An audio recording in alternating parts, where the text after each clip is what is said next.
Bismillahirrahmanirrahim. Assalamualaikum warahmatullahi wabarakatuh. Hari ini kita akan belajar matematika lagi dengan materi baru, yaitu himpunan. Pada bagian satu ini yang akan kita bahas adalah pengertian, lambang, anggotanya, dan bagaimana menyatakan suatu himpunan. Disimak baik-baik dan semoga penjelasannya bisa dipahami. Baiklah, yang pertama, definisi atau pengertian dari himpunan itu adalah kumpulan benda atau objek yang terdefinisi dengan jelas.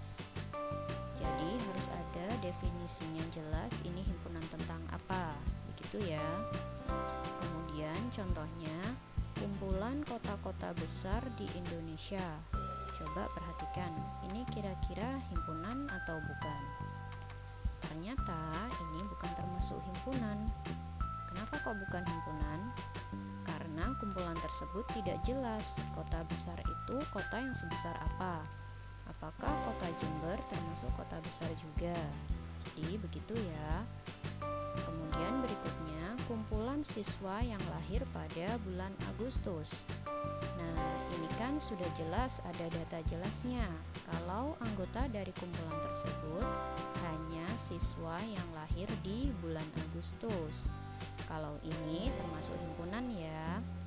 Jadi bisa membedakan mana yang termasuk himpunan dan yang bukan himpunan. Selanjutnya, lambang himpunan itu biasanya diberi nama dengan huruf kapital atau huruf besar. Misalnya A, B, X, Z, dan lain-lain. Atau juga anggota himpunan itu ditulisnya pakai kurung kurawal. Seperti ini ya, kurung kurawal. Dan anggotanya itu dipisahkan dengan tanda koma antar anggotanya. Jadi itu ketentuan-ketentuannya. Contohnya ini ada kurung kurawalnya. Kemudian antar anggotanya juga dipisahkan tanda koma. Kemudian cara menyatakan himpunan yang pertama itu bisa dengan kata-kata.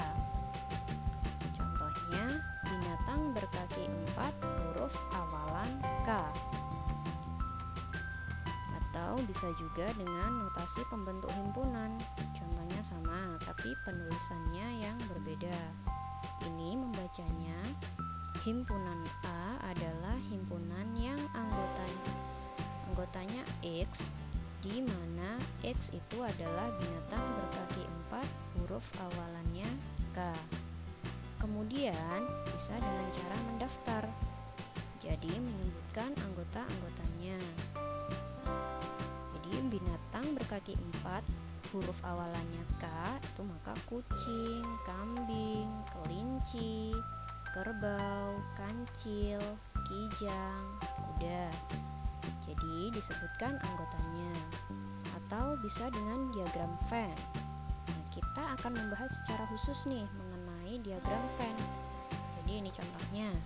Himpunan A anggotanya ada 0, 1, 2, 3, 4. Himpunan B anggotanya ada 6, 7, 8. Lalu 9 dan 10 ini bukan anggota A dan B, tapi anggota dari S. Anggota dari S itu apa? Ya, himpunan A, himpunan B, sama 9 dan 10. Kurang lebih seperti itu ya.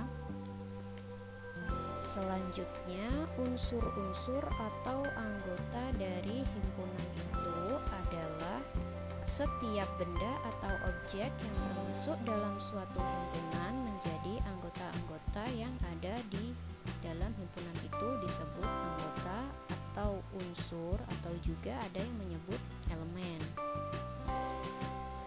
Ini ada beberapa contoh lambang-lambang. Yang pertama, ini seperti E, maksudnya dia merupakan anggota himpunan.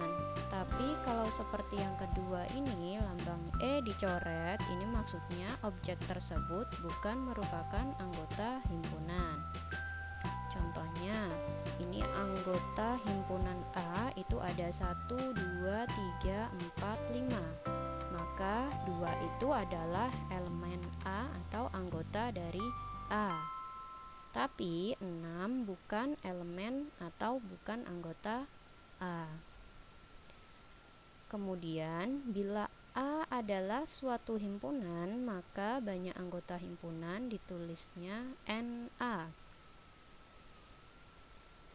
N itu banyaknya anggota. Jadi kalau 2, 3, 5, 7, 11, maka NA ada 5 karena banyak anggotanya 5. Himpunan dengan banyak anggota berhingga disebut dengan himpunan hingga. Jadi kalau ada batasnya maka disebut himpunan hingga. Tapi kalau tidak berhingga maka disebut himpunan tidak berhingga. Jadi tidak ada batasnya. Contohnya nih, A itu himpunan bilangan asli. Himpunan bilangan asli kan tidak ada batasnya. Misalkan kamu bilang batasnya 1 juta nih, tapi masih ada 1 juta 1.